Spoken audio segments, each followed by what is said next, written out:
welcome everybody to our picky eaters, and I'm sorry that my cat decided she wants my attention right now. So welcome everybody to Picky Eaters event with Dr. Josie and Jamie. Oh, here's another. Dr. Josie Beug and Jamie Engerdahl. A little bit of housekeeping. Questions, there is a Q&A, so please put your questions in the Q&A and we'll try and get to them the best we can. If we can't get to them all, maybe we'll do a part 2, or we'll see what we can do to get to all the questions. If we go a little over time, that's okay, if that's okay with everybody. If not, we're going to be recording this anyways, and I'll be sharing it.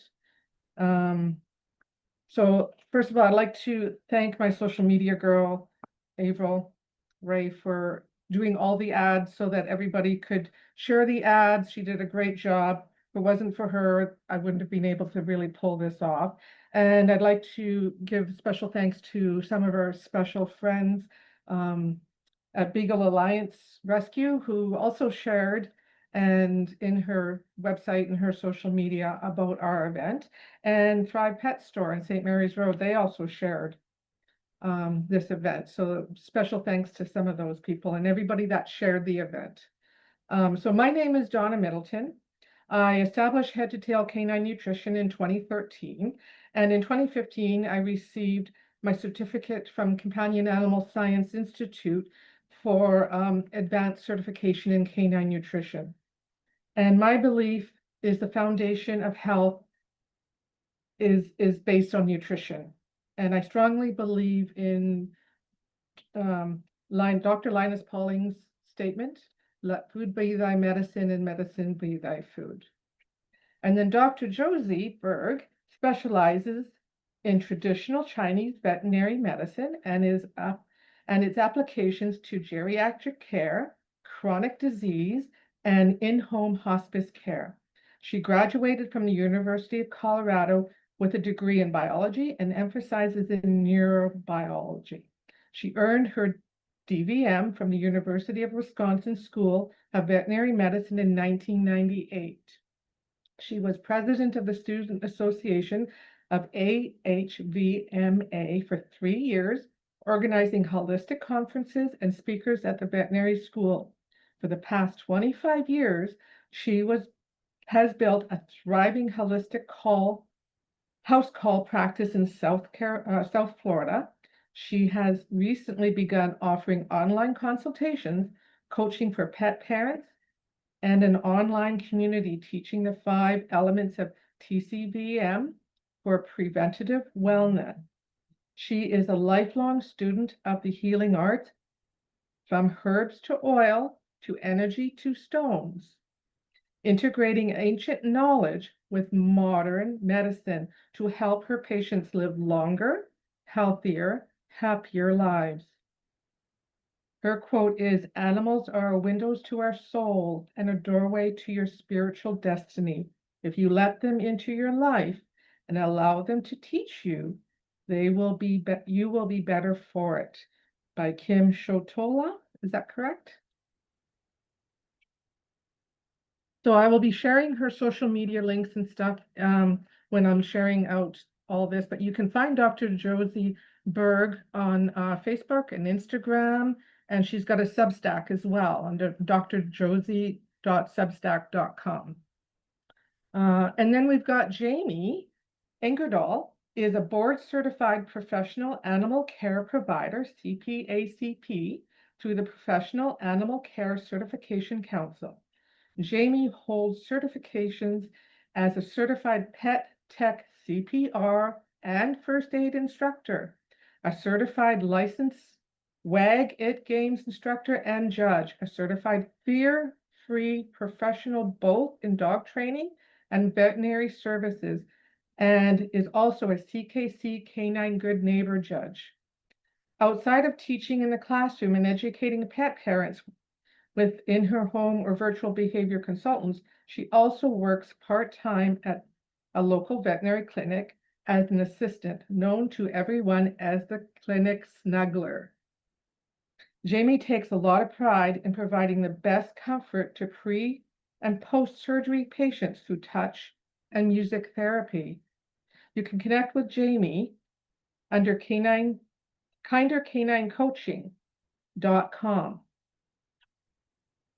So to start off our event this evening, I've got just kind of going to follow a little bit of a underline, but I was wanting to start with Dr. Josie, and I was wondering if you can describe the different types of picky eaters you encounter medically. Okay, Donna, hi. Thanks for having me on here. It's good to see everybody. I see some of my actually clients on here as well, Oh, so that nice! have picky Yay! eaters. Medically, what I will often see, actually, and Susan is coming in. That's fantastic. Especially I'll see a lot of geriatric animals, but animals that start having any kind of kidney insufficiency, especially, any any pretty much all the chronic diseases.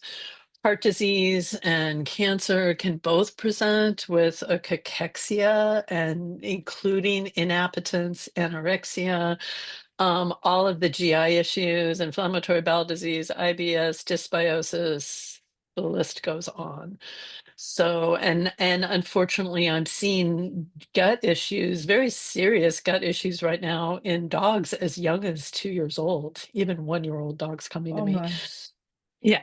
So, though they have animals with GERD and they'll have nausea problems and things like that and go off their food and then not want to eat. So it kind of Okay. spans the spectrum. And Jamie, the same question to you, but on the behavioral side. So, welcome everyone. Thanks for attending. I see a lot of familiar names on the board, so thanks for joining us. I kind of see the same things as Josie. Definitely the gut issues and lack of digesting their food properly, improper routines for dogs, too much exercise within an eating period. I definitely see a lot of that. And then resource guarding. I find a lot of Mm. food sensitivities come from dogs are very space sensitive, and I know we're going to get into a bit of the behavioral things later, but dogs are super space sensitive. So if something's a negative association or a learned association, from resource guarding to approach to how many pets do you have in the same area, to olfactory, dogs are very sensitive with their smell. So if you have cleaners in the room, or you just mop the floors and then you're gonna feed your cat or your dog, are they having sensitivities to that? So a lot of behavioral things come from kind of things that we do. So a little bit of environment as well. We'll get into the thick of things later. Right? Okay. So how do we differentiate a picky eater from a dog expressing discomfort, food sensitivities, or anxiety? Now I'll give that question to both of you. Um, I mean, first off, usually if it's from a medical reason, they're usually going to have other symptoms involved. So, and it might not even be necessarily GI symptoms, but they can have vomiting, diarrhea, GERD, regurgitation. But you can also, if your dog has cardiac disease and was just started on a new medication, actually a lot of new medications, and you take them home, the medication itself can cause appetite problems or nausea. So there's usually other symptoms involved, and you're going to know there's an issue. If it comes on really suddenly, I think it's worthwhile to rule out medical issues, definitely, so Mhm. that you're not trying to force food on this dog who may be just super nauseous and not feeling well, or has dental issues and can't chew well, or something like Mhm. that. So I think it's really important to rule out the medical, Is there any you know. symptoms that, other than not eating, that you could watch for? Like I know with my guy, if he's doing a lot of lip licking, that I know his tummy's upset. Is there anything else besides lip licking? Or lip licking, drooling, You know, if they're just being lethargic, not wanting to even drink water. Okay. I think a big one that I see a lot is isolation, but you know, the Yeah. thing is a lot of owners don't recognize that right away. And they day 7, they're like, have they been hiding in the bathroom this whole time? Have they been down in the basement? Like, where's the cat going during mealtime?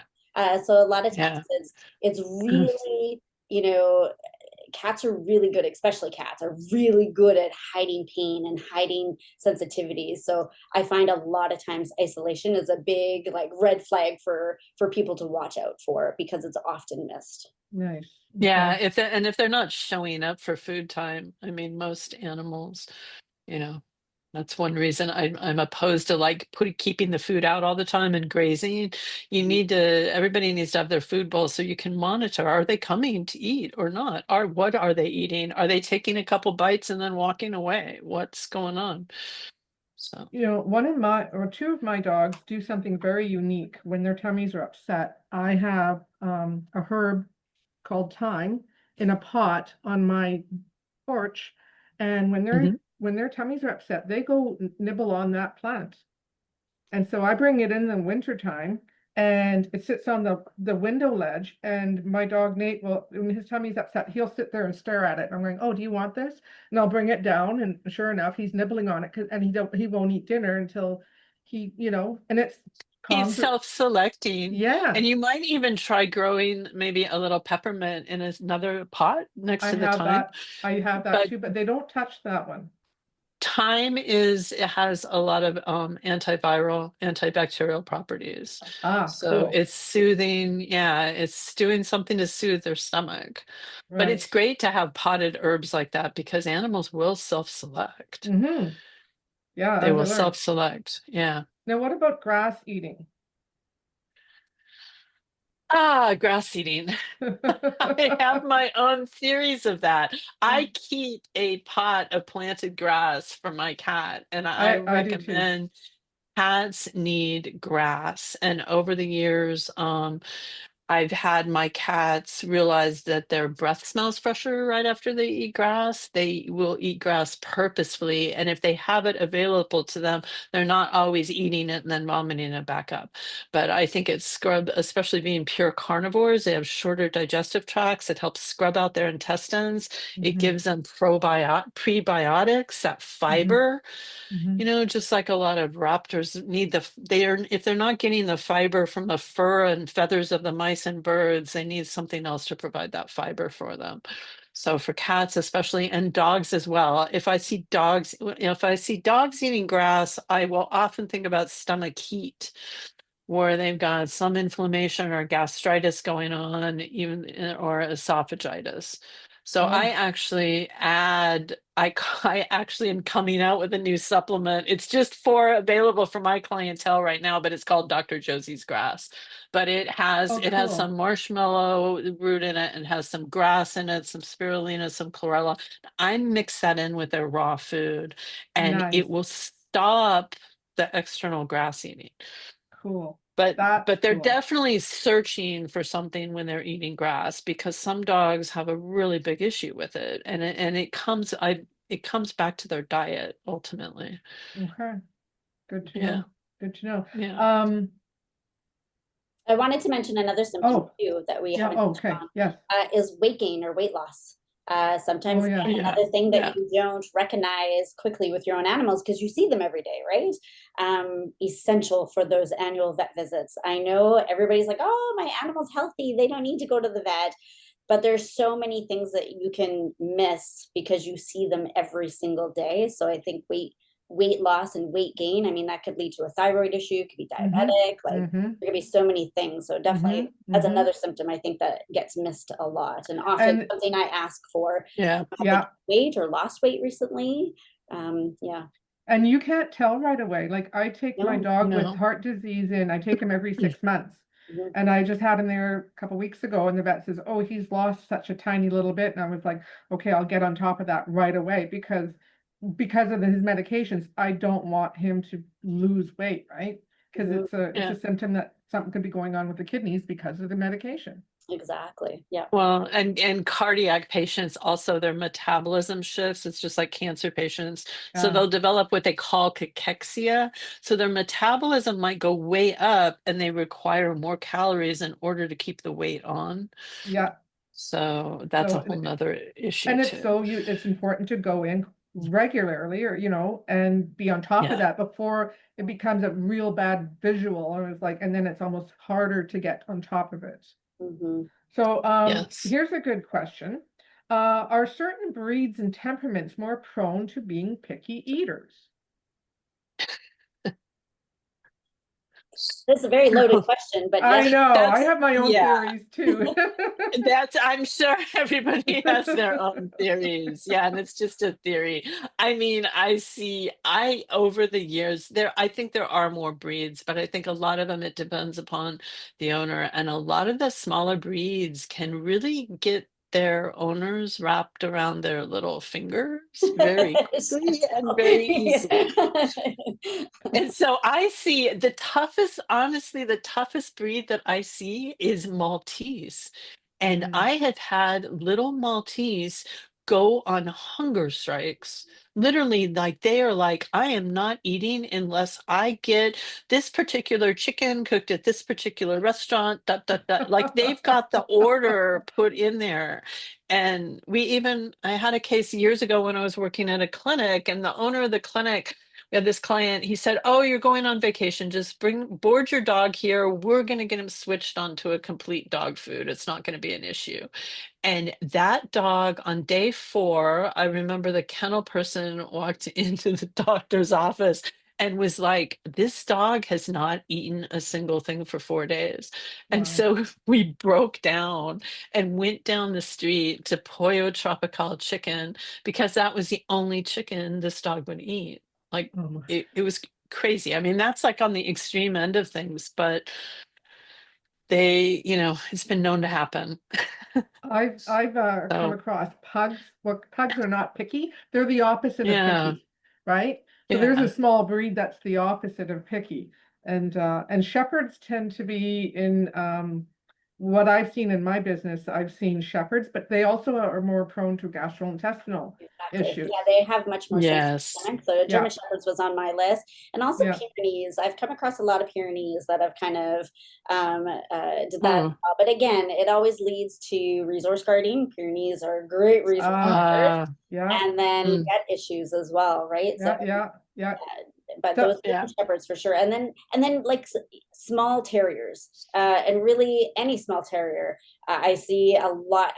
I don't consider pets picky. I think there's always something, there's always a reason or a root cause for why they're not eating.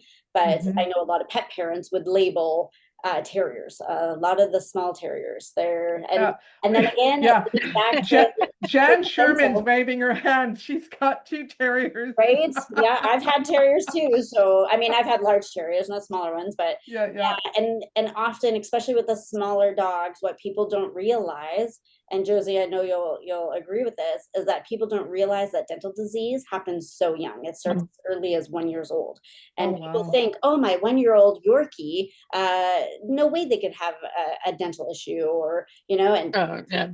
they do. So yeah, Yeah, Mm, Yorkies especially. I yeah, mean, they can lose their entire mouth of teeth yeah. at 2 old, some of them, and And who poodles as well. who wants You to know. eat when their mouth is uncomfortable, yeah, right? Yeah. So yeah, just imagine yeah, we have a toothache. We don't yeah. want to But eat. then again, I've seen like dogs eat that you would be like, How are you doing this? how are Exactly. they doing it? Yep. So there's also, there can be dogs. I've seen dogs with severe dental disease not have a problem eating either. So Yeah, it's a real individual thing. 100%.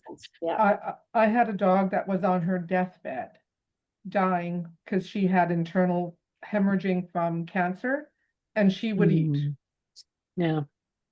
And that's how it was Christmas Day, so I couldn't get a vet. So I was giving her really high THC on a piece of kibble, and she was consuming it just to help Mm. manage the pain.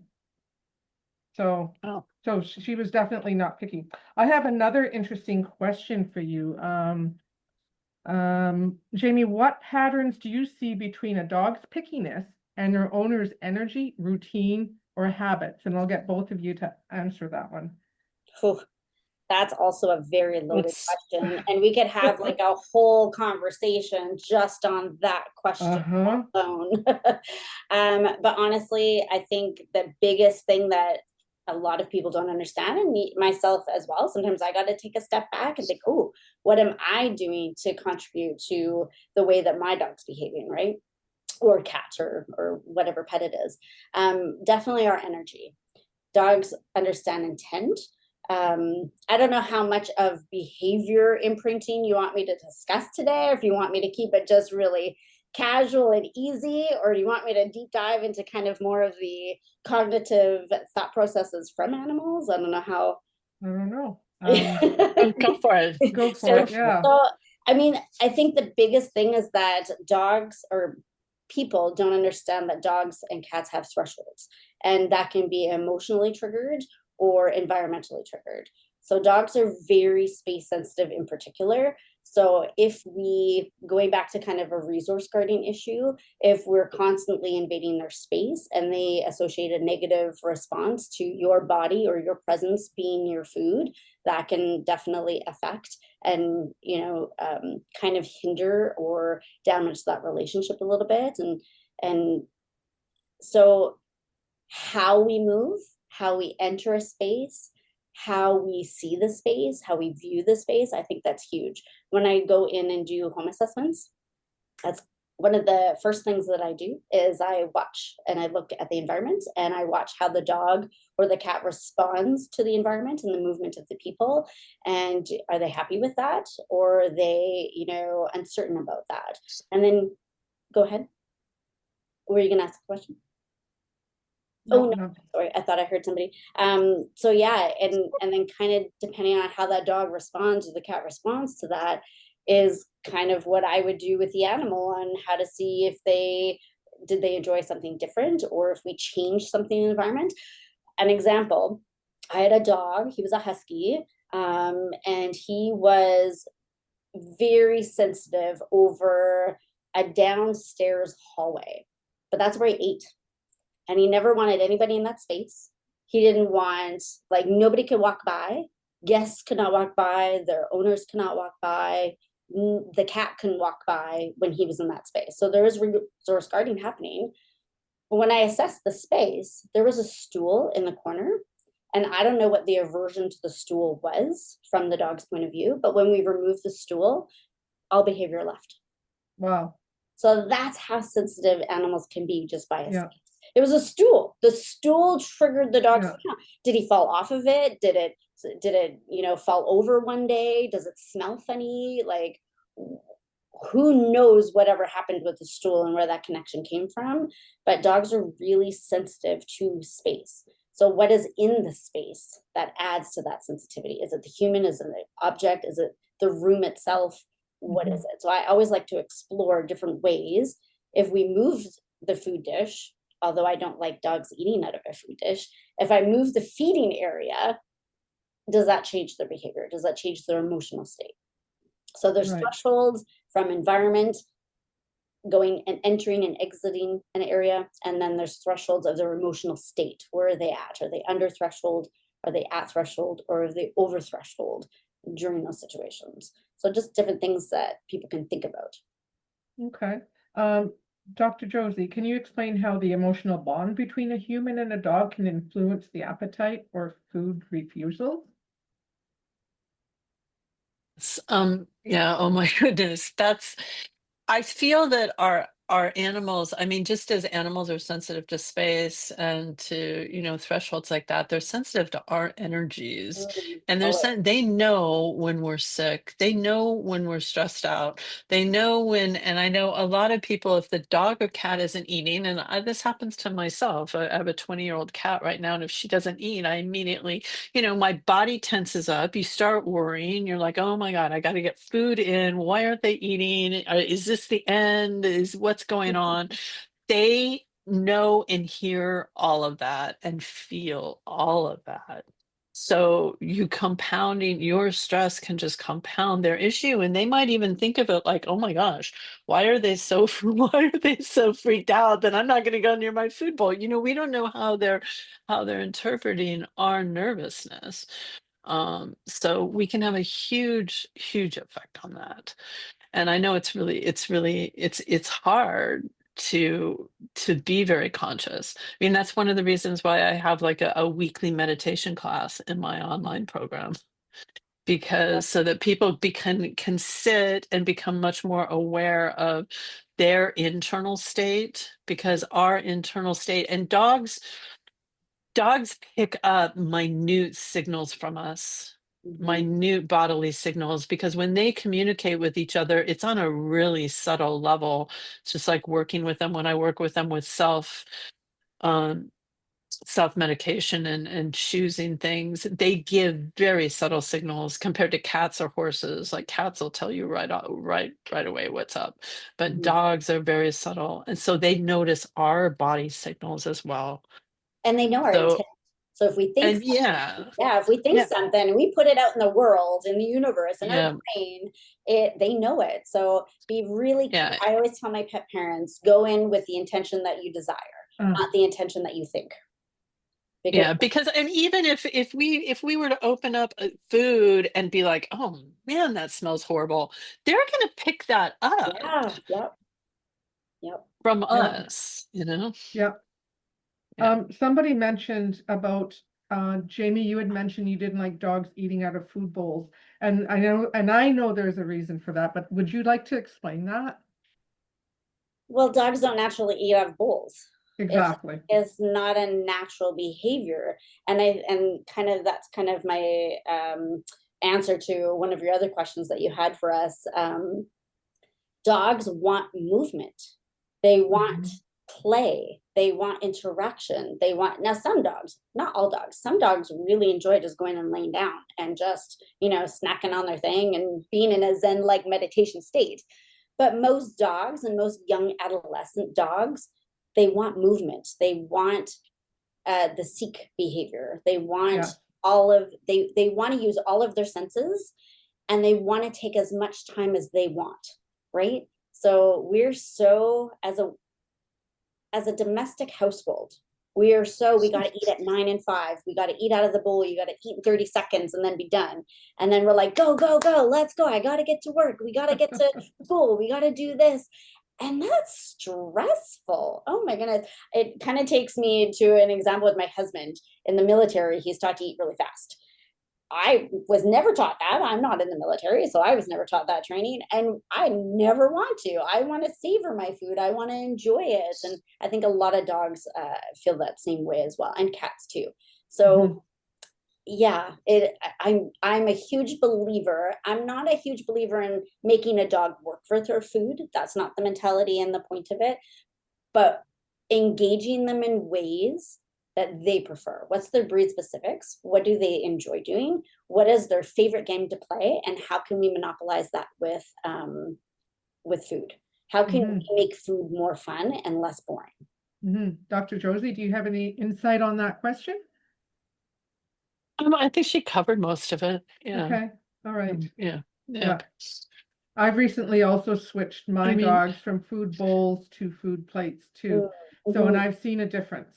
Oh, and on that topic, a mhm. lot of people don't realize that if you want to tire out your dog, I know there's many people on here that have herding breeds, that have high energy breeds, high working breeds. And in your mind, you're like, oh, I need to work this dog. I got to run them for 10 hours a day. I can't tire them unless we do 24/7, 365 days, every hour, and go, go, go mentality. Yeah. If you want to tire out your dog, tire them out through their jaw. And then Yes. let them chew and chew and chew and chew. And if you want to solve any behavior problem that you have today with your animal, those two things will do it. Those two things. If you want to be a lazy Yes. trainer, I'm a lazy trainer. I want to do the least amount of work to get the biggest bang out of my buck. And if you want to do that, feed your dog through chewing things and seeking things. And you will have a dog that will sleep all day. But when you're ready to go climb a mountain, they're like, let's go. Right.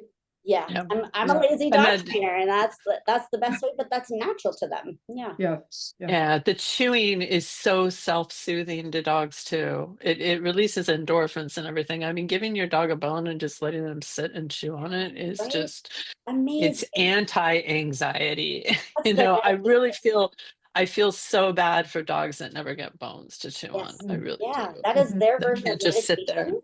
You can see Yeah, their whole body, yeah, whole yeah, body transitions when chewing on yeah, something. And yeah. Their eyes get heavy and they're just like, yeah. it literally is a great example is when we eat turkey and we get the Yeah, calming sedation. tryptophan.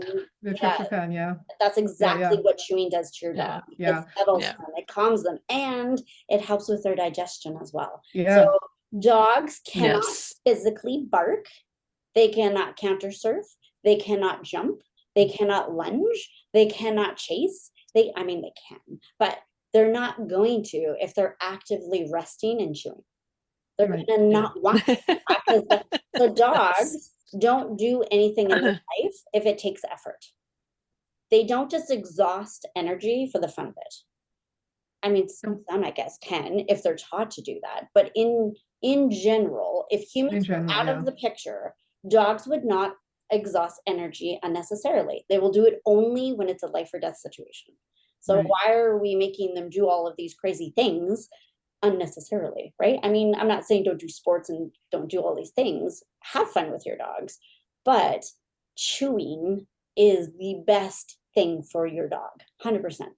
What do you recommend for dogs that don't chew bones? Thank you. Topples, frozen topples, or half frozen. You know, sometimes if the dog has never had a frozen item, maybe, or they don't even like something cold, start off with it, you know, being fresh or whatever, and then slowly transition into a frozen state or a half frozen state, wherever kind of that comfortability is. But I love Mhm. topples, calms, esophagus, hollow bones. Yeah. Like there's just so many things on the market now that you can get at the stores that, I mean, there's just so many varieties. And you might start off with something, and this goes back to why it's so important to introduce chewing to puppies. I Right? think people take puppies into vets and, oh, don't let them have anything to chew on. That's when they like learn to chew and they develop their jaw muscles and good dental health and everything else. But maybe starting out, some dogs have a hard time, again, if they have any dental problems, chewing the really hard things. Yeah. So you might need to start off with softer things. And now, like, you can go, there's so many good treat companies out there with animal parts that you can get, you know, everything from like cow ears and, you know, all different kinds of animal parts and different textures too. Yeah, Maya used to eat raw bones all the time, but now that she's older and she doesn't have any dental issues, she's 13, but she has the best teeth in the world. That's the only thing healthy on her body right now, and Aw. it's got great dental, which is good. But she doesn't want the hardness anymore. I love that you mentioned that, Josie. She doesn't want hard Yeah. things, and she wants softer things. She wants easier things. She doesn't want frozen things. She wants it just to be fresh Yeah. and easy to get at. She's done the 13 years of chewing, so she's like, I know how to settle myself. I don't need that to do it. So she does. She really, her favorite thing, her kryptonite right now is from Global Pets, is those flat, I don't know, it's like a beef tendon or a beef something. They're like long strips. It's like a bone, Oh, but they're like Yeah, really tendon. thin. Yeah. yeah. Oh my goodness. She gets one every single day for her lunch snack. And that is like, that girl, her hind end isn't working very well, but she will fly across the house for that tendon, for sure. That's her favorite. But it's thin, right? So she doesn't have to work as hard. Yeah. I give those to the Papillons too, because they don't have very many teeth anymore. Yeah, a little bit easier. Yeah. Yeah. Yeah. So little dogs that don't have a lot of teeth or they're not big chewers, Yeah. again, same idea, right? Oh, another great thing too is if everybody has a dehydrator or just baking things in the oven, so like sweet Yeah. potatoes in the oven, carrots, take any vegetable you want and Mhm. air fry it Dehydrate it. or dehydrate it, or Mhm. absolutely, because Mhm. again, now you've Yeah. still got a softer but yet crunchier option too, and healthy. Now, there is one question in the Q&A. I don't know if everybody's using it, but I'll ask this question. Kathy says, I rescued Aussie Doodle last September. We have gone through every kind of dog food diet out there for her. One day she eats something, the next day she won't touch it. She has had diarrhea for a number of months now. Our vet has given her every test possible and nothing wrong with her. We've had her on medication, but the diarrhea comes back. We are now home cooking for her, and still she won't eat things from one day to the next and still has diarrhea. We are out of options. Any suggestions? Dr. Josie, maybe you have some idea? That sounds like a lot of the cases that I'm getting these days, even in young dogs. It's usually either there's a disrupted microbiome, usually inflammatory bowel disease and inflammation, leaky gut in there. And what'll happen is they'll be hungry, and if it's a new item, they'll eat it. But food aversion is a real thing in dogs and cats. So it's the way I describe it to people is if you've ever gone to a restaurant and gotten food poisoning, and that particular food that you got the food poisoning from, you don't go back and eat that food sometimes for years. Or it's like going out and drinking too much tequila. Like, when is the next time you're going to go to tequila after that? Or I had shrimp poisoning once, and I don't think I ate shrimp for like 3 years. So they will often, if they eat something and then they get nauseous, whether that food is causing the nausea or not, it's like in their head, they're like, I got sick from eating that, so I'm not going to eat it again. So a lot of times I end up with like, I'll have people, it's like the lazy Susan method of feeding on older cats and dogs, where what they might eat something for a few days and then you got to switch it up again. And then maybe 2 weeks around, you like circle back around. But in that case, I would have the dog's microbiome tested. I would put them on probably a food elimination trial and get probably even do fecal transfer, and work with somebody. It took me, I had actually it was like a Maltese Terrier mix. Took me 2 years to get that dog's guts straightened out. He was a year and a half when he came to see me. And it was a similar thing, just pure liquid diarrhea, vomiting, and they just were at their wits' end. But it can be done. It just takes a lot of patience and a lot of probiotics, sometimes doing ozone therapy, sometimes doing, enemas of fecal transfer material, all of that. So Yeah, it's a project.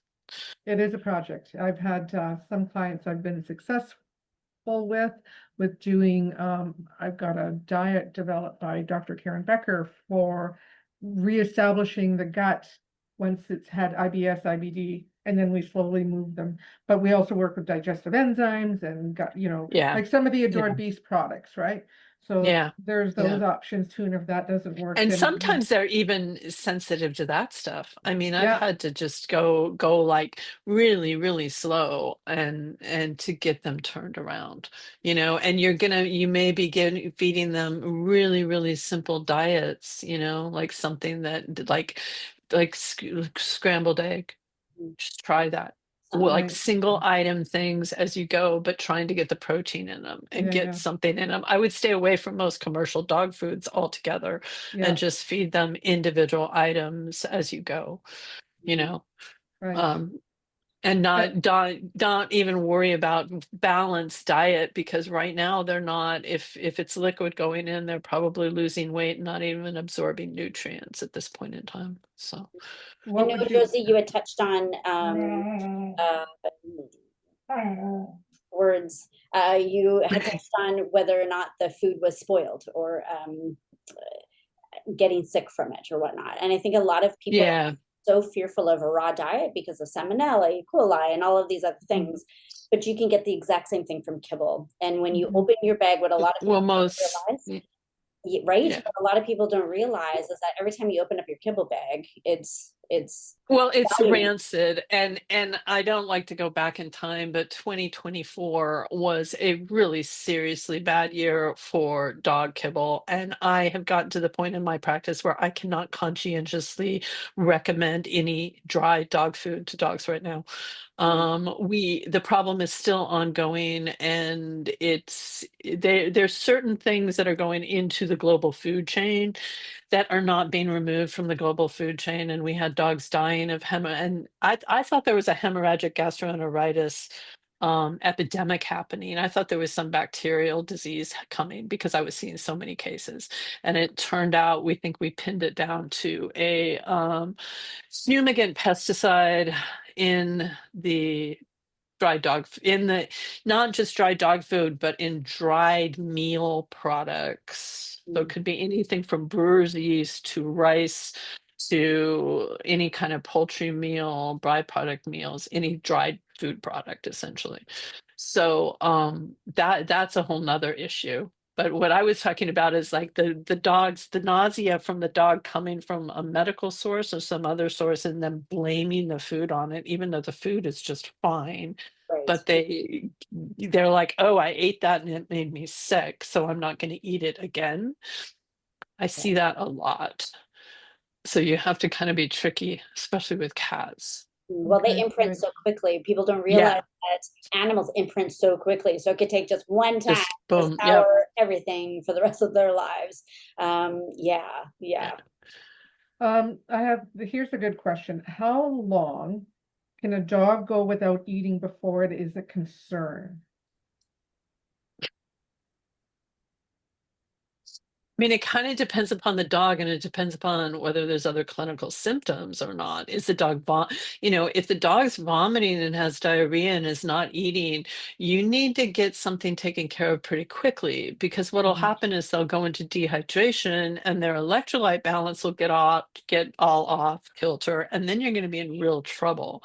So if they're not able to keep things down and keep liquid in, then I would have them seen within 24 hours Right. easily.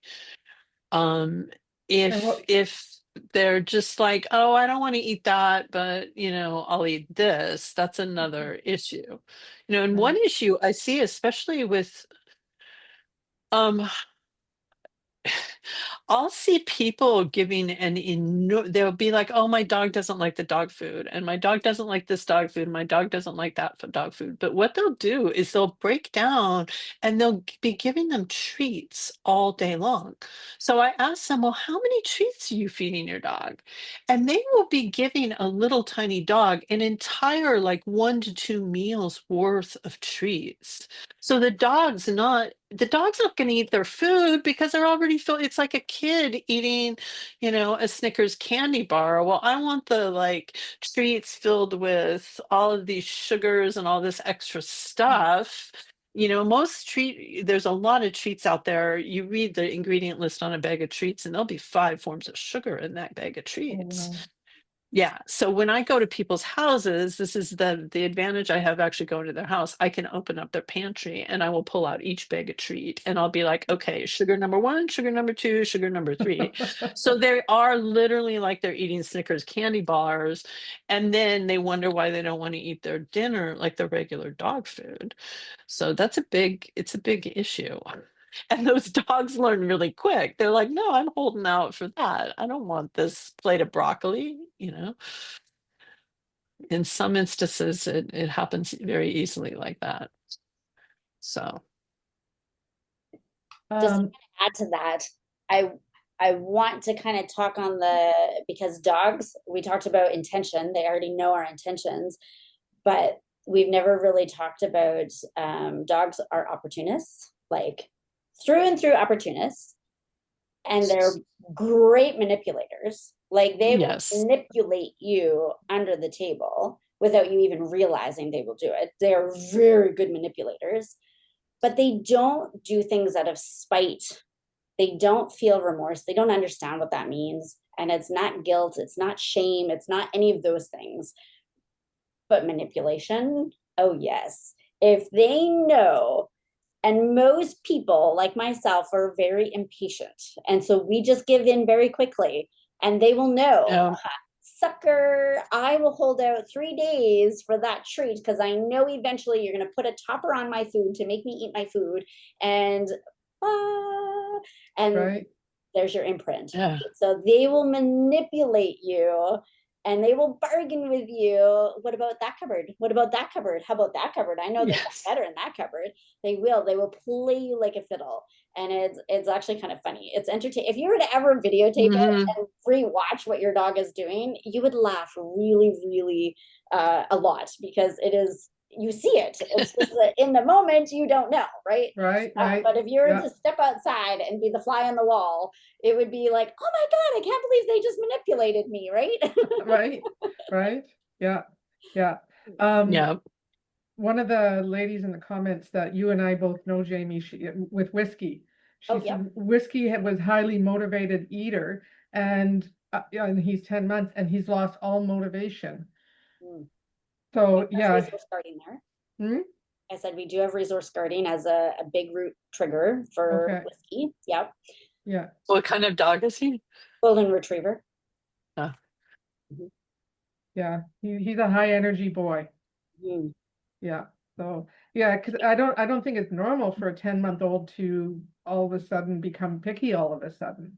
No, I think a lot of it is No. environment. I think it is how we've dealt with resource guarding in the past. And then it's again the imprinting, right? The dogs will imprint so quickly on certain things. So what did we do with that particular mealtime? Is it the space in the house too, right? I know we've not really talked about Whiskey specifically on eating and feeding rituals yet, but I think that I think it's a lot of environmental play with Okay. yeah, and Yeah. it could be hormones too. I mean, it's hard to say. Oh But yeah, it that's true. definitely could be. Oh yeah, For that sure. is very He's true an because intact he's male, a intact. young adolescent with so much confliction going through his body right now, hormonally, cognitively. He's going through what we go through between, 14 and 20 years of age, right? We have likes and dislikes. Our emotional states are all over the place. So one moment we're happy, the next moment we're really tired, the next moment we're angry. And it's just, there's so much going on in his poor little body that he doesn't understand. So any negative association and or positive, that can really affect his eating habits for sure. So definitely something we can talk in more. And I agree with that because you and I discussed Fanny with her eating the duck feet.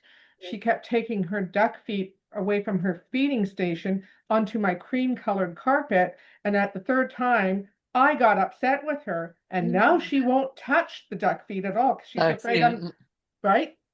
She's afraid I'm going to get mad at her. They're so Yeah. yeah. And I think with Whiskey, he's a little bit nervous because of that resource guarding and the display that we've had and the interaction that we have. So there's a lot of things at play with an adolescent intact male specifically that you have to work through, and it really is just solving one problem at a time. The fact though that he's been to the vet and we've ruled out any gastric issue or anything like that, I guess my question would be, did they actually do a full health assessment, or was it just did they actually do diagnostics that Josie would have recommended, or did we just do an outward assessment? No, full blood work. Full It was, yeah, Love yeah, from blood. yeah. and fecal and Not fecal, no, just blood work. And his urea was a little high because like I gave him a lot of chew, so it's little high in protein. But that's about it. this would be kind of a question towards Josie because you're the veterinarian on here. So Well, a lot of the BUN, the blood urea nitrogen levels often run higher in dogs that are fed raw meat diets or higher protein diets. So years ago, I mean, this was back probably around 2002, Antech, one of the laboratories actually came out with a whole paper written on that. But yeah. I mean, if he doesn't have GI signs, he's not regurgitating or has any bilious vomiting or any signs of, acid reflux or anything like that, then it's probably not physical. I mean, there could be You know, sometimes I wonder with intact males if there's an intact female dog in heat in the neighborhood. I just inherited an intact male that's about 5 or 6 years old, and he was still just running wild up in Kentucky. But his entire behavior will just go. He will go bouncing off the walls if there is an intact and female in heat. We just had 2 houses over from me. They have an Aussie who had a litter of puppies, but I can tell when a dog is in heat in the neighborhood. And they will forgo eating, they will forgo anything just to get to that female, you know? I think another thing So for whiskey too is that he eats a lot of random things. So that's going to cause a lot of Mm, gastric upset and in the moment, right? So I think we need to solve a lot of behavioral things. I think Mhm. before, yeah, I don't suspect that it's medical either for whiskey, but I think in moments it could. He's definitely got a gastric upset if he eats too big of rocks or the bone that he picked up, or like random things that he finds. But he inhales anything. So that tells me, why not? well, you've gotta rule out obstruction and not having to open him up surgically and go in there and pull something out too. Right. Yeah, which You is not know, that. but usually they're going to be looking like they feel ill. If they have an actual obstruction, they're going to be down and out and nothing's going to be going through, and you're going to know something's wrong with them. So Mhm. you got to look at your Yes. dog and learn what a healthy, happy dog looks like and what a sad, oh my gut, it hurts dog looks like. Right. Right. You know? There's a question by Joe Williams in the Q&A. A question a client asked me was, can hand feeding cause picky or fussy eaters? I would like your feedback on this. But of information, this is a new dog in the house, and it is in a state of trauma with dislocated hip. So bending down is causing pain. The vet said not to hand feed as it can cause fussy eating. Oh, that's an interesting. Well, and Yeah. this is something I'd like to bring up with Jamie too, because I do see this happen a lot. An animal, or especially an older animal, will get sick for whatever reason. The only way they can get them to eat is even like syringe feeding and then going to hand feeding, and then they cannot get them to eat again. Though it's like they're stuck on hand feeding. Mhm. And I see this happen really frequently. So with this Yeah. poor dog with a hip problem, can't bend down, what But about that's a well, there's feeding station? yeah, that's a whole nother option. But I don't know, I mean, sometimes there's a lot of cases where I've had where the only way they will eat is if it's coming from the client's hand. Mm, I think it really is. I don't think it's a generalized behavior. That I am a huge advocate for hand feeding if and when it's Yeah. rightly appropriate. So definitely, Maya. So kind of going back to the don't wait too long if they're not eating, and they're usually good eaters, what's going on. So Maya, a great eater, she's not a picky eater at all, she will eat everything and anything. She's going through some health issues as a senior, and for a week she didn't really want to eat her breakfast. It was only breakfast. Several times she was good, but breakfast she just wasn't. So I'd hand feed her a little bit just to ensure that if there is nausea, that we're getting some food in there mhm. to create palatability, right? To create the need and the desire to eat. I'll give you an example of Molly. She had myasthenia gravis and she had megaesophagus. I had to hand feed her little meatballs. We had to make her little meatballs, so because she couldn't swallow, and we had to feed her upright so that it would travel down her throat. She lived for 9 years with this condition. Hand feeding her never prevented her from eating ever out of a bowl or a topple or a bone, or it never created a behavior that she was dependent on. So I really think it's independent of the human, what's their emotional state about the subject and the behavior, and then what's the dog's emotional state and thought process of the behavior. Right. Is there a lack of movement? So the dog has hip issues. He's not going to be running around and moving and chasing food if I was to toss cookies or whatever. So yeah, there could be some dogs that are a little bit more prone to becoming reliant on it because it's easier, it feels better, and I enjoy it more. But it is a great way to bond. there's ways to break it. Yeah. There's so many skills and things and different games you could do to break the habit if it does become a habit. But I honestly, I don't see it a lot from my side that they become dependent on that they can't ever recover from it. Okay. I've developed a problem with my youngest Papillon. I hand fed him to as a puppy, trying to get weight on him. And over the years, I've worked on, well, obviously I've broken it, but it was a process. Mhm. But I caused a problem Yeah. by hand feeding him as a puppy because he was skinny. He was my show dog. I was trying to get weight on him and he wouldn't eat because I'm at a dog show and I'm stressed, right? I was gonna say, I think where Yeah. problems go with hand feeding is that there's a human stressor attached to Yep. it. Yep. And so the dog becomes reliant on that stressor. And sometimes maybe they're like, I have to do it because it keeps you sane. It makes your mental state better. So Yeah. is it the animal's problem or is it the human's problem? And Right.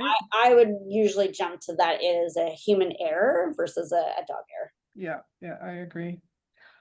Ladies, do we have any solutions and strategies for some of the people watching for their picky dogs that you would like to share?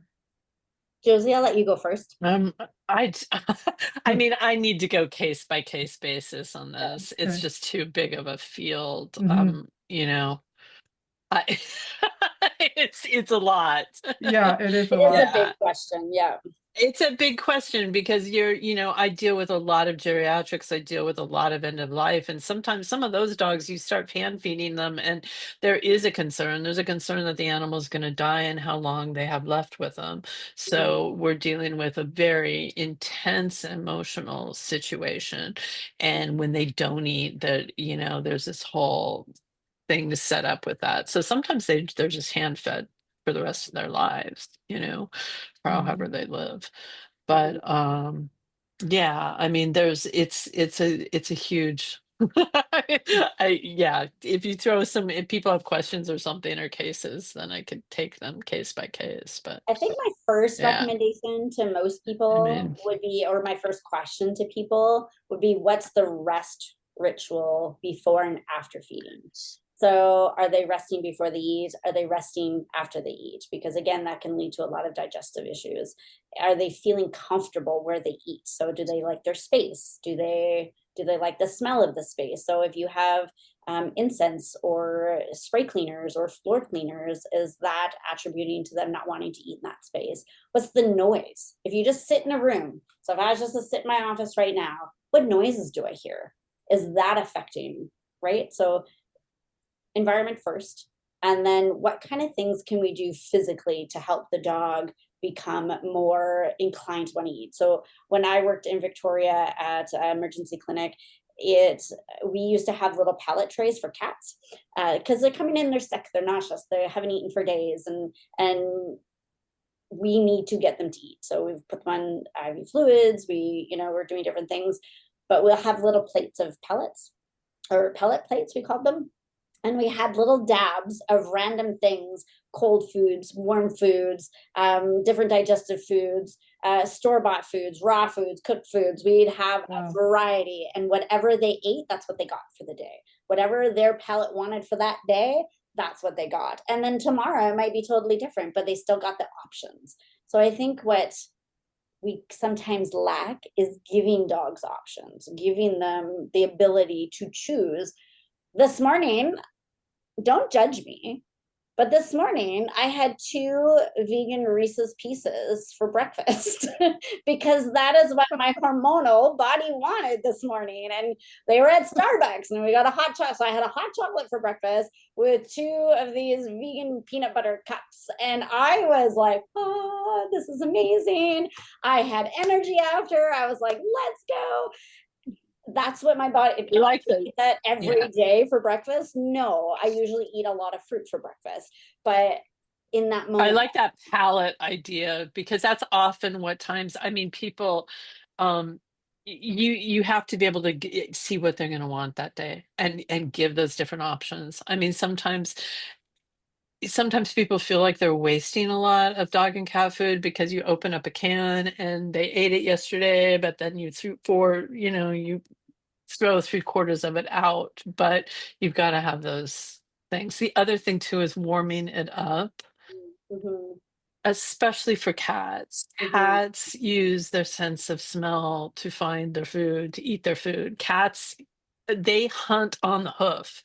They want fresh blood pumping through those veins when they make their kills. So it's got to be warmed up. Mhm. And that can make all the difference too in the world, is with they can smell it, you know. Yeah, well, also too, how often are we cleaning their actual bowls?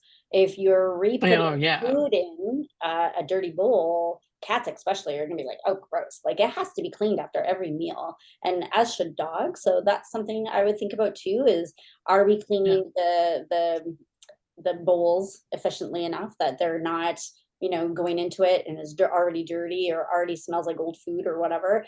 And then how big is it? Some cats want really The wide bowls. whiskers. Exactly, to make sure their whiskers fit, and they're very sensitive to that. Yeah. So dogs and cats are Yeah. super space sensitive. So think about that Yeah. in so many facets, and that bowls are one of them.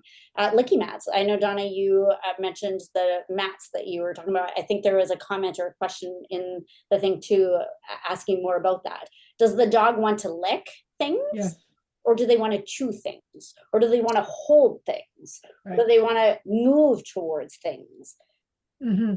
This is where you really literally have to sit in your space and observe. Yeah. Observe your animals. What do they like? Is there patterns of what they like and what they don't like? Is it a temperature issue in the room? Is it Hmm. temperature issue outside of the room? Is it their own internal temperature? Like, what? There's so many. It's such a loaded question. Right. Well, I mean, And the social, what other animals? I've walked into places where they're trying to feed 3 or 4 animals in the same room, and Dogs don't some like that. animals, it's a no, yeah, it's a huge issue. They don't like that. Yeah. yeah, and it depends on the pack. And yeah, it's true. And some animals might want to eat together, but then others, they want to take their time, and you put them in a closed off room by themselves, their eating habits Yeah, totally change yeah. versus when they're competing and feel that competitive pressure. Yeah, Yeah. I have both spectrums. Out of my 4 Yeah. Papillons, I have 3 that love to eat together, and then I have my one guy who is my picky eater. He likes to eat in the hallway away from everybody, and he won't eat until everybody else is done. And one of the things I've noticed, Doesn't want the Yeah. pressure. Yeah. right?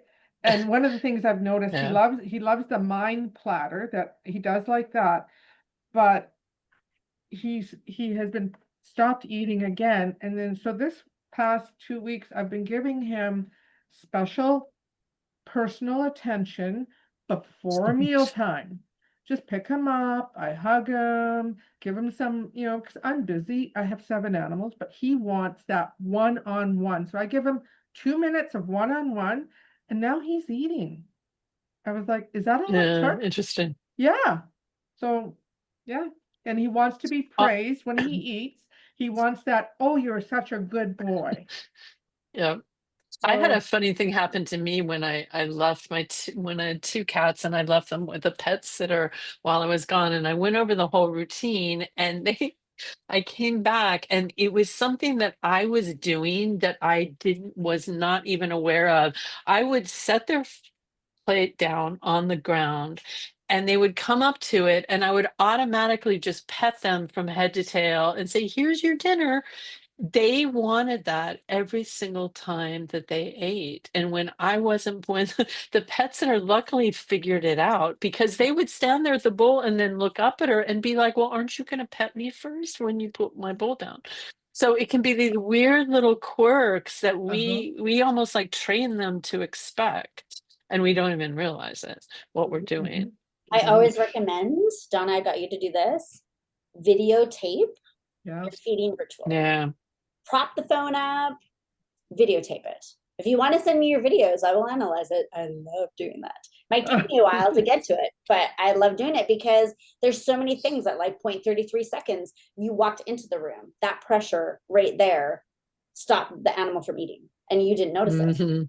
your tone of voice, your hand movements, your just your presence. Is it just your presence being in the room? There's so many things that happen that you don't realize it. So when you make a video and you rewatch it, laugh about all the silly things that you do and what your animal does, because we do really weird things. When you rewatch your videos, I want you to do three things. I want you to watch it 3 times. I want you to watch only the pet, and it doesn't matter what order, but just watch only the pet and write down all of the things that you observe. And then the next time you watch it, I want you to watch just yourself.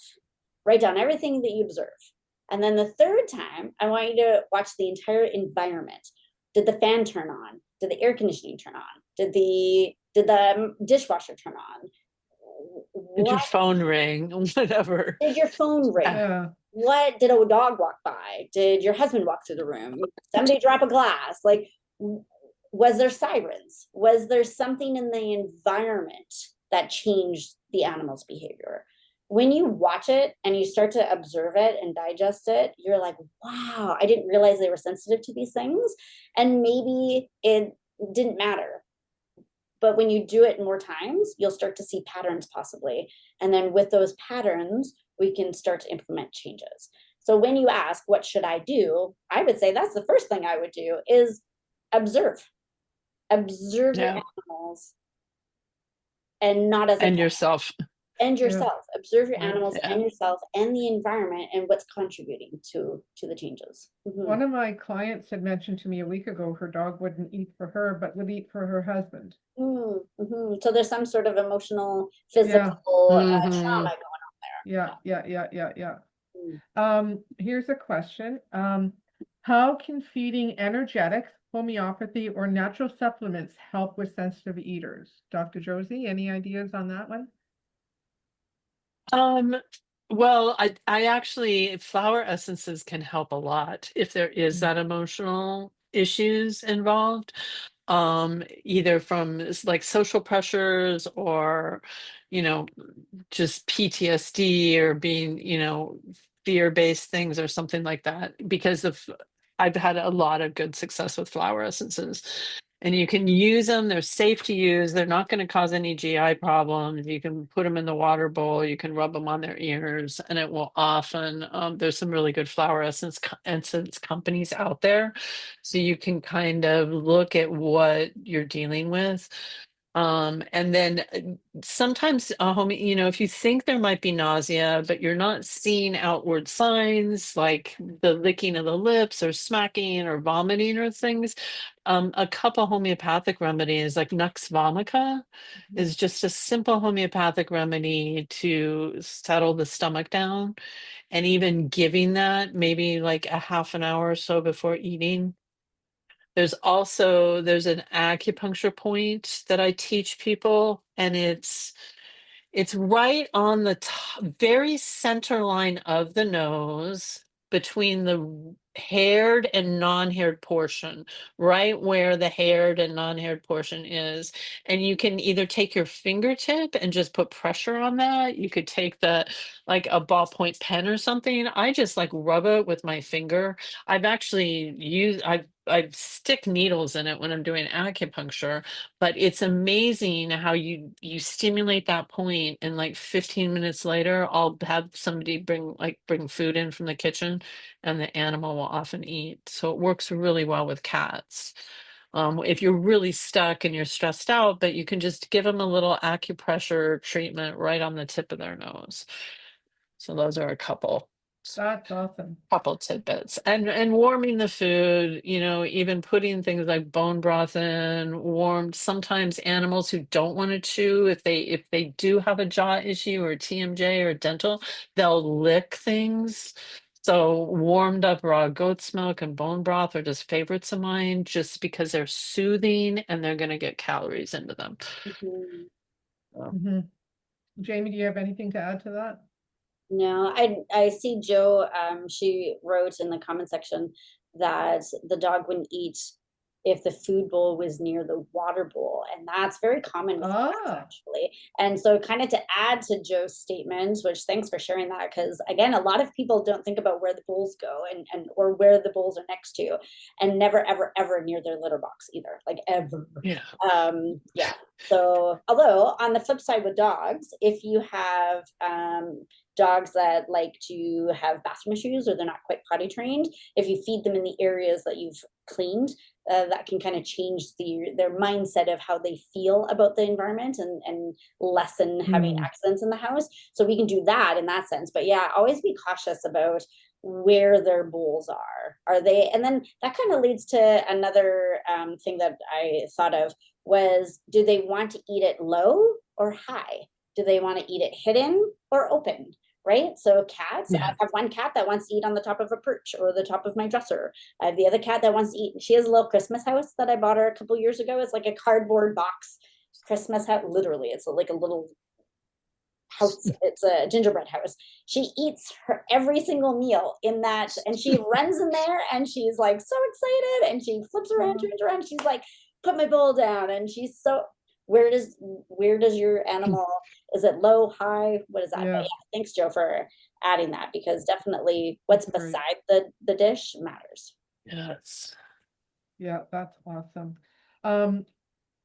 Any surprising fixes that you've seen work for a picky eater? Anything that's very unusual, any surprising thing that surprised you? So I have a thing that I call the scatter game. I use it for many purposes. And I had actually one golden retriever years and years ago who just, they tried everything. They couldn't do anything. So I said, does he know how to catch food? He's a golden retriever. He retrieves things. So I'm like, have you tried him catching the food? And literally, all they had to do is throw one piece of kibble and that dog was eating. That was it. That's all the dog wanted was somebody to throw his food to him. That's awesome. I love that. That's funny. That's funny. Yeah. He'll retrieve the food, but I've done a scatter game with for treats where I've got little mini kibbles. And I've got 5 dogs, and it's like I just throw a handful on the floor and it's just they scatter everybody and they've all got to go get, and retrieve. And sometimes when my dog's refusing to eat, all of a sudden he's in on the game and now he's eating. Right? And it helps greatly with multi-pets or even just dogs who have natural resource. Dogs are natural resource guarders, everybody. It is instinctive. And they just don't realize that in a domestic world that they shouldn't bite us or fight over it. But it is a very natural behavior. So they're not being bad.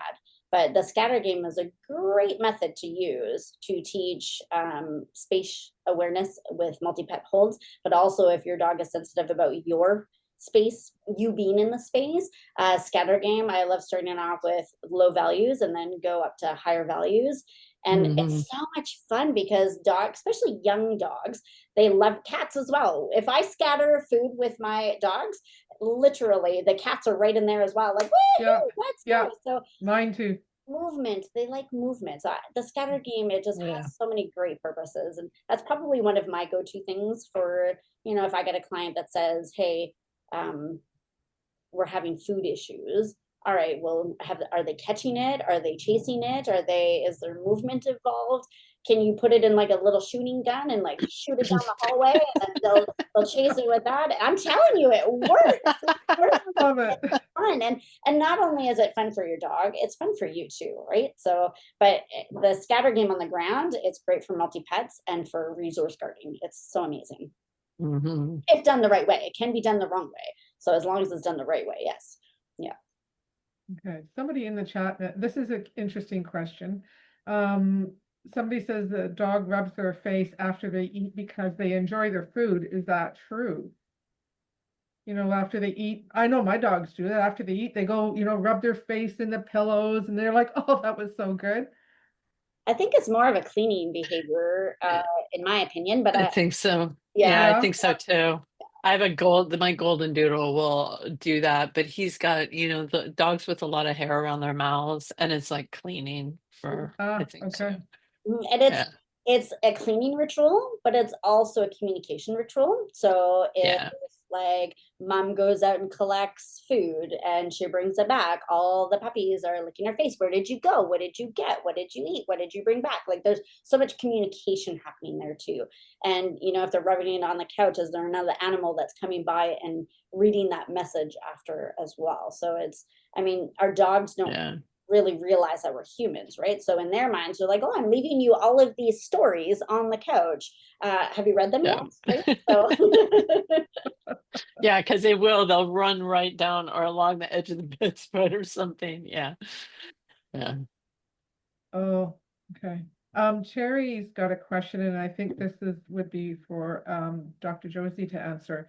How do you heal intestines after major obstruction surgery, even after 2 years, still can't tolerate bones? He just vomits. Is that something you can answer, I Dr. mean, Josie, or is that too much? well, I mean, he may not be able to chew regular bones. You know, it depends upon what was intestinal resected. You know, did it cause like a strictured part of the intestine? And that's one reason. But have to look at different things. And if he can't eat, you know, bones, do like things like the topples instead, or find other chewing things so that they're not swallowing bone fragments. You know, I would also look at to make sure there's not a food sensitivity to the type of bone you're giving. You know, they have if you're giving them beef bones and they have a beef sensitivity or something, that could be another part of the issue. That's a good So point. there's lots of there's different factors to look at with that. Okay. And when they undergo intestinal surgery too, they're given loads of antibiotics because to prevent sepsis and everything else. So you've got to look at the microbiome issues Mhm. as well. Mhm. That's a good point. Yeah. If a picky dog could speak, what do you think they would say about mealtime? make it easy, make it fun, Make it fun. but make it Yeah, make it fun. Yeah. make it easy, make it fun, but also challenging. Yeah. So I find that a lot of dogs lack problem solving skills because we do Mm. everything for them. We've stripped them of them making their own choices and decisions because we tell them to do everything, right? Through obedience, through sports, through like so many facets in our day-to-day relationship. So a lot of pet parents get the idea that I need to make the activity hard. It's not success unless the dog can achieve a puzzle that's extremely hard. And that is completely the opposite. Dogs want something where it's easy to do, but there's a challenge there.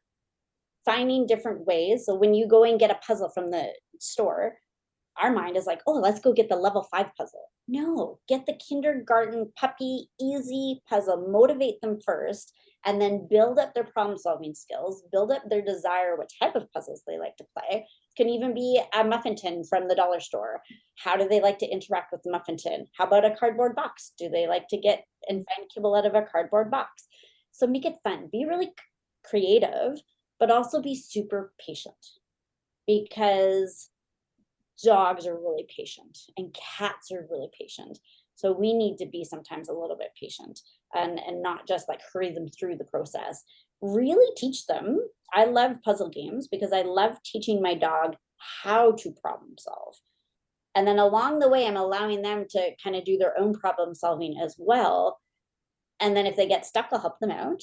But having a little bit of frustration is also healthy, but not over frustration, right? So there's this bittersweet mindset of when it's too hard, when it's too easy, when to help, when not to help. And that does become dog and cat dependent as well, environment dependent, human dependent.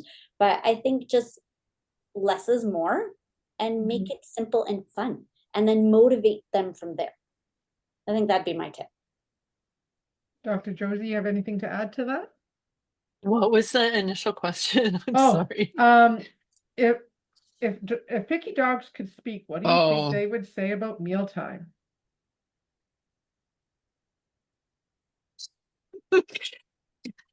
feed me something good that's not going to give me a bellyache. Yeah. A lot of it. Yeah.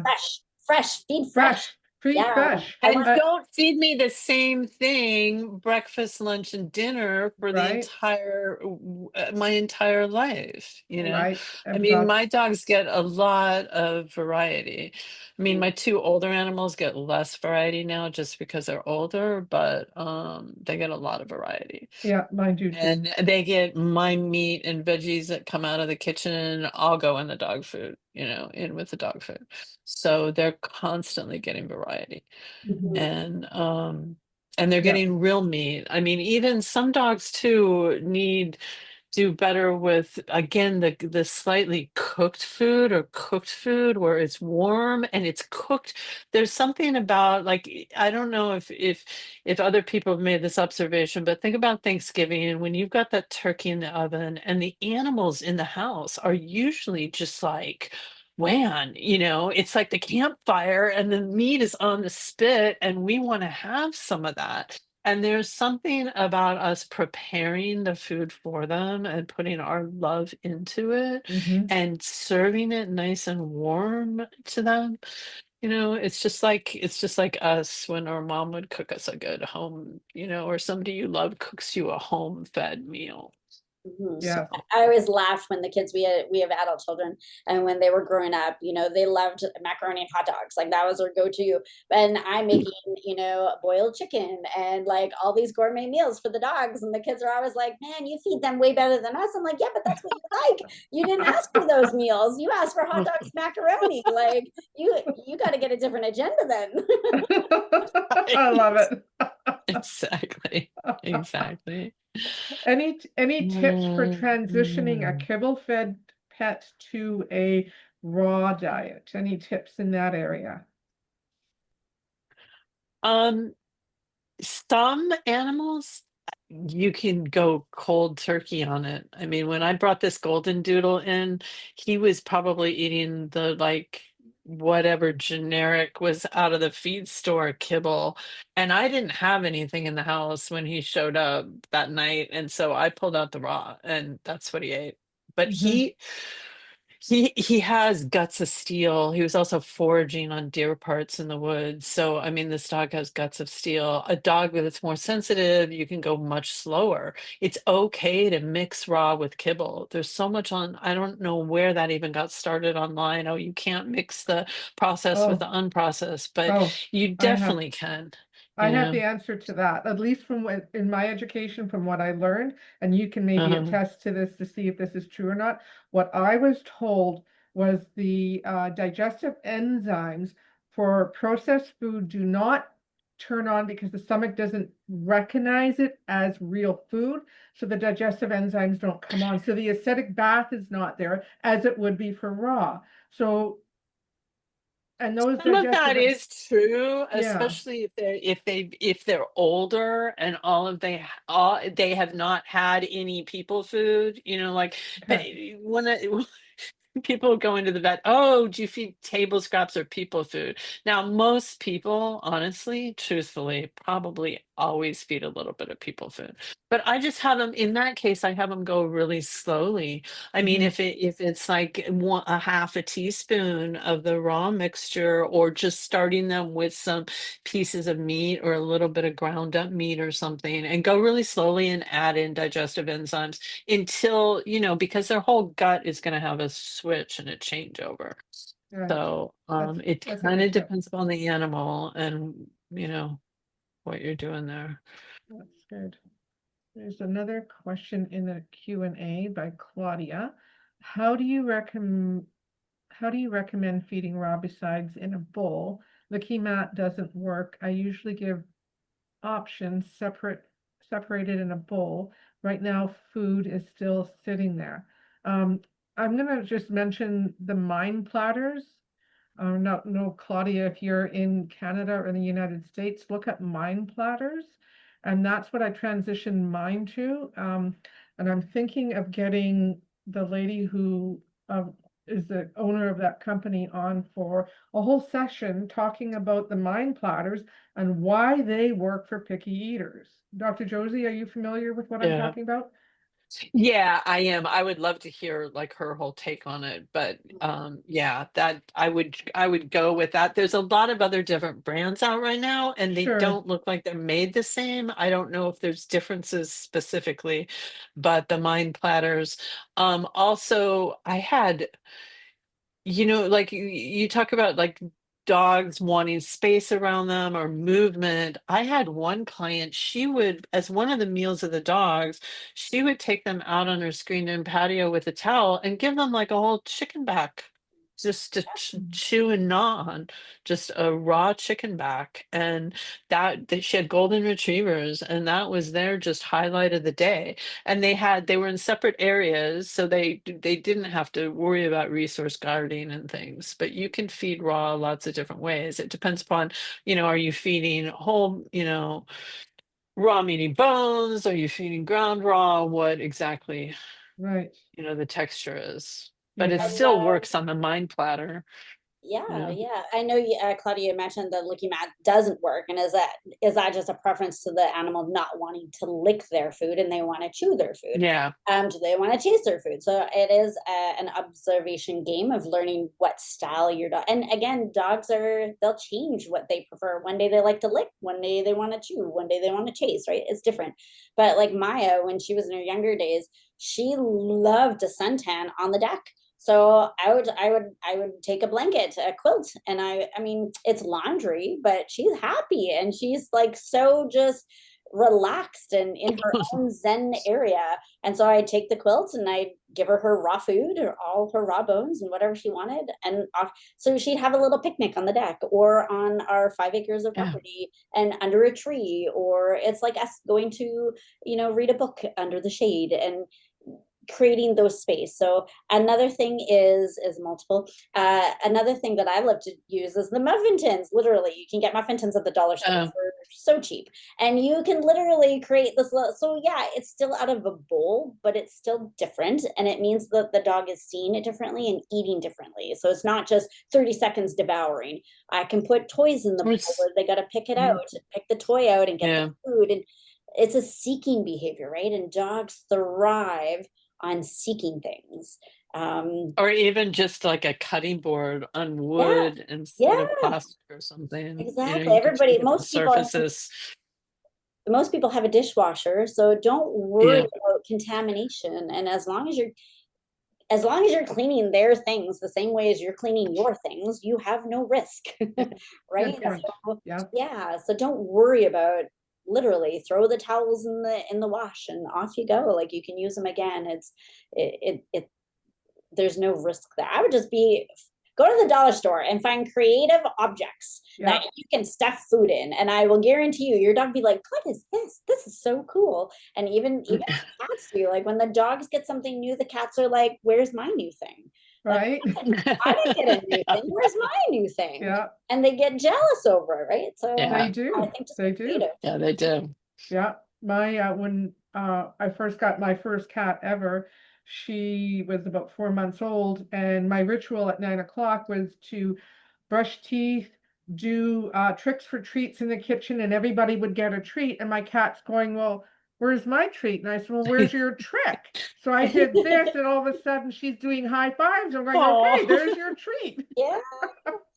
That's so cute. Yeah, I know, but they like to be involved too.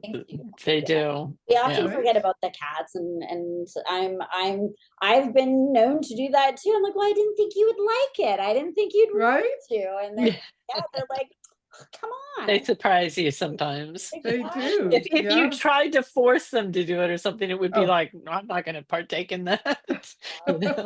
You have to be tricky with cats. Yeah. Well, she thinks she's Makes one of the them- dogs, so Yeah. so yeah, I love that. I don't see any more questions. Ladies, do you have any afterthoughts to add into this session at this point? Because we're at an hour and a half now. No, I think we've covered a lot. Yeah, I think we've covered yeah. I mean, try to stay calm yourself, and don't be afraid to try out different things.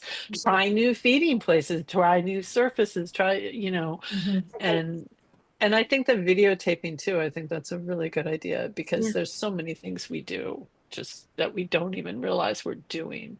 You Well, know? and there's so many things in the environment that you don't Yes. realize attribute to those behavioral changes. Yeah. Right. And we So don't even think about it. I mean, I had one lady, she was feeding her cat next to the clothes dryer and oh, doing laundry at the same time, oh yeah, you no. know? Yeah, no. It's like this big machine starts, going. Of course the cat's gonna freak out, but Yeah. Well, and yeah, then she there's didn't things like, never thought of it. yeah, right. You don't think about it until somebody tells you, right? Trigger stacking is a big thing in the dog world where, and it's Yeah. with cats too, but we just don't think about it as much with cats, but it's still a thing. And if people don't know what trigger stacking is, it's where a series of events happen, whether it's 1, 2, 3, 10, 30, could be within 30 seconds, 30 hours. Animals are taking in so many things, sight, sound, smells, all of these things. And what can happen behaviorally is a trigger stack happens. And I'm good for 10 things. And then all of a sudden, then the 11th thing, I have my explosion, or I have my emotional meltdown, or I've just put so much pressure on the animal that they just can't take it anymore. Right. So is there things and the reason why I bring this up is because of the videotaping. Is there trigger stacking happening Mhm. in that time frame? Did a siren go by, a dog bark, a car horn, it rained, what happened in all of those things? So really, if you could take away anything from this call from us, I really think it's to stop and observe and take more notes. Yeah. And For sure. and be more sympathetic, because our Yeah. animals do go through far more traumas than you think in a day. Mhm. I And be agree. more patient, Yeah. Yeah. Also, be Can try. patient with yourself and don't punish yourself or think, oh, I did Yeah. XYZ wrong for 30 years. And now today's a new day. Don't live in the past. Our animals don't. Live today and move forward. When we know better, we do better. So don't punish yourself either if you're thinking that you've done something wrong. Right? Yeah. Yeah. Oh, Janet, Those you are wanted good to say points. something. You're on mute. So you can Yeah, unmute. I'm gonna unmute her now.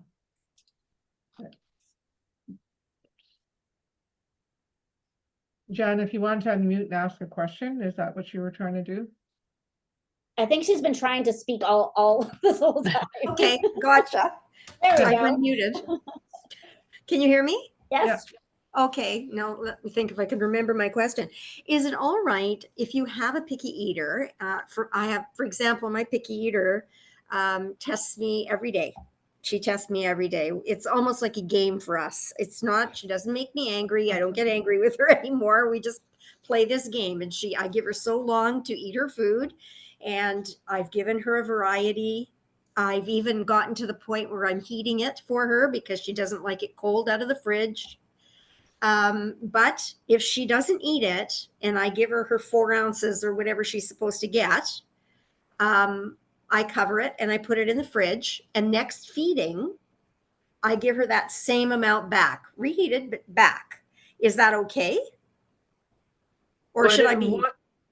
What is your animal? Dog, cat, signaling? Oh, it's a dog. I'm And what are sorry. you feeding? It's a female terrier, 10-year-old terrier, And what are you feeding? raw. I'm feeding her Commercial raw or commercial raw? Yes. I'm not Okay. making the food for her. Yes. Commercial raw. Yeah, I mean, I think with one meal that would be fine. I wouldn't continue to do it with Oh, I know. I that. But wouldn't if do you're it past putting it, 2. yeah, if you're putting it one time back in the refrigerator and then pulling it back out, I think you're pretty safe, you know. It's usually she usually gets the idea that, okay, this is what I'm getting, so I'll eat it. But it's Yeah. not like she gets the same thing every time because I'll give her maybe a combination of rabbit and duck, or I'll give her a combination of, rabbit and salmon, Mhm. whatever. It's a combo. Mhm. So it's not, and it's different makes. I've tried just about everything with her. With my male, if I leave it down for a few minutes and he looks at it and he walks away, he usually comes back because he's hungry. But if she's hungry, I can listen to her stomach grumble and she will not eat. Well, you said that Norm was feeding her and she was doing better. I did, and that worked for a while, and now she's doing the same thing to him. So Oh, I have taken back the feeding. Besides, I'm in more control of what goes into her food that way. Yeah, I think the videotaping would be a great idea. I'm going Yeah. to do that. Yeah, and if you want, Yeah. you've got my email. I think we've shared my email already. It's just kindercaninecoaching@gmail.com. Well, that was fast. What was it? Kinder canine coaching at Okay. gmail.com. I'll write it in the chat. Thank you. Email it to me and I'll assess it and give you some feedback off of it. Okay. Thank you. You're welcome. Yeah, because you said it's become a game, so there's something going on back and forth there. She's done this when we first That's, started you feeding know. her raw. She loved it. She ate it. She was great for like a week. And then all of a sudden, oh, no, I want something else. We started with the picky. And Donna and I worked through it. I've tried a number of different things, and it seems to be her. She'll just get it in her mind she doesn't want to eat. And I'll think, okay, well, maybe she's just not hungry. Maybe I'll try feeding it to her later, and I'll put it down later, and she'll walk up and she'll sniff it. She'll look at me and she'll walk away. But if we're eating, whoa, she's right there. She wants to see what we're eating. Yeah, So so she's hungry. there's some emotional trauma that I was going to ask that. Is she willing to eat other things like treats or human Yeah. food or Oh, anytime. Oh, yes, for it's sure. a trauma issue emotionally on the space or the deliverance or something. Yeah. So videos be. for sure. I'd I mean, also try gently cooked instead of raw, Yeah. or sometimes adding fiber.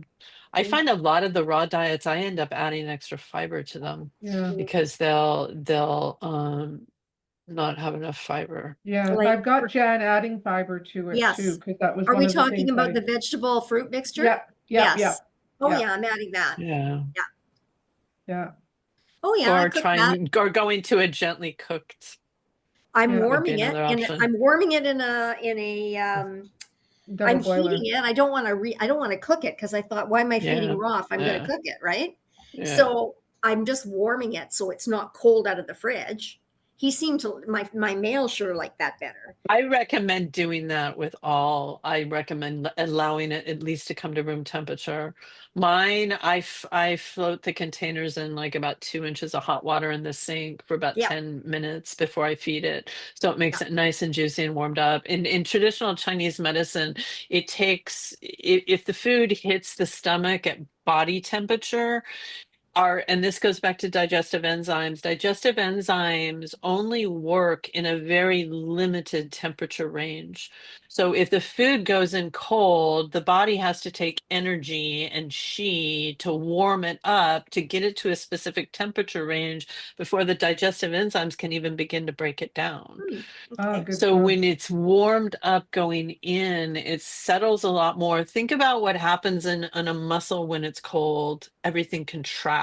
So that's going to happen to the stomach. That's why a lot of dogs, if they eat, if you give people transition them to raw and it's coming straight out of the refrigerator, icy cold, and they're just regurgitating it right Yes. back up. Yeah. That's because it's ice cold. Okay. Yeah. That's a good So idea. I mean that goes I across the board, not even picky eaters, but I Yeah. tell that to all of my Just eating, clients yeah. because you're actually wearing out their life force and their chi by feeding them cold, icy food.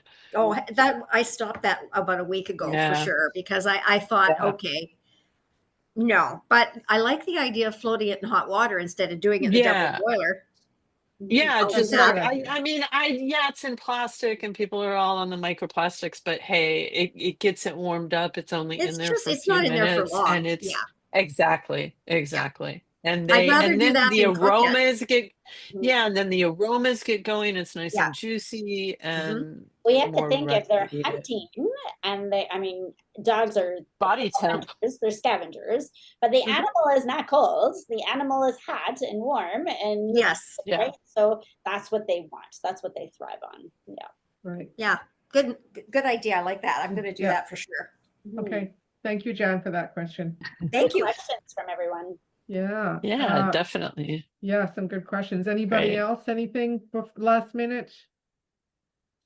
All Thank right. you everyone for coming on and the Yeah. questions. Yeah, thank you. I hope you at least gained if you want to quickly add in the chat one new thing you learned today. I always ask this at every behavioral assessment, any That's private so lesson. good. What's one new thing that you learned? Because that will stick Yeah, with it is good. when you say it out loud, it will stick with you, and it just brings more positivity to your thoughts Mhm. when you work with your animals. So I always ask, so if you want to quickly add in the chat before we leave, what's one new thing you learned today? Okay. That's perfect. I love that. Thank you. And Thank thank you, Dr. Josie, for joining us, and thank you, Oh, Jamie, for You're joining very us. welcome. Yes, it was a real pleasure having you, and maybe we'll do this again if there's a demand or if we got more information to share, but this was great. Thank you so very much. Thank you. Thank you, everybody. Thank you. Thanks, Everybody have a good evening. Good night. Take care.